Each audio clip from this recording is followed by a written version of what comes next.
All right, guys, we're going to be demonstrating the hip thrust today. Bear in mind when you're taking it in strong, the hip thrust will be hard against the rig. If you have varying heights in people, there will be some options for smaller people, like the 30 centimeter block, or for really small people, we can potentially use a wall ball, but we'll figure that out as we go along. Most people are going to be on the bench. All right? Hip thrust, Q1.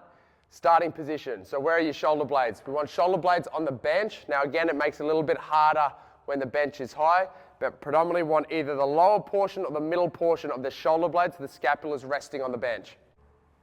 Number two, when we're pulling the bar in towards the waist or on the hips, we're pulling in nice and even, making sure using the markers on the barbell to kind of make sure that we're sitting right in the center. So you pull them right into the crease of the hip, and then we bring the knees up towards the chest to lock it in position. So shoulder blades again firm on the bench.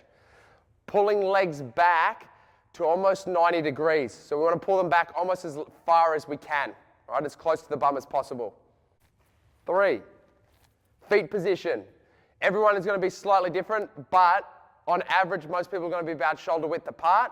So bring the feet back, legs about shoulder width apart, ensuring the knees are tracking over the toes. So generally what I recommend is when someone's in their position, imagine you put your hands outside their knees and they drive their knees into your hands.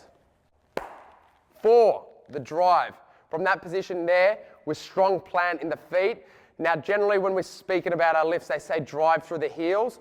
We want to think a solid plant from the whole foot, but a lot of it is initiating the movement through the heel. So we're driving up, hip locks out into that position, and we control down.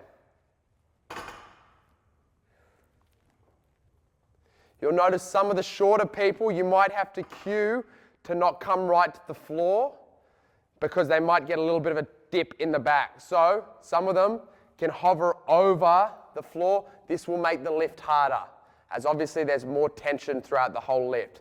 So people who are really trying to cook out their glutes, this is a really good technique to get people doing. Stop them hitting the floor. 5, core and rib placement.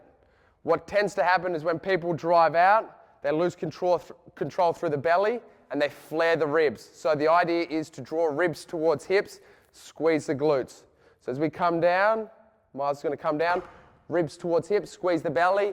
A good cue to imagine is you're trying to punch them in the stomach. What would they do? Tense, then drive up, big tension through the glutes. Control down.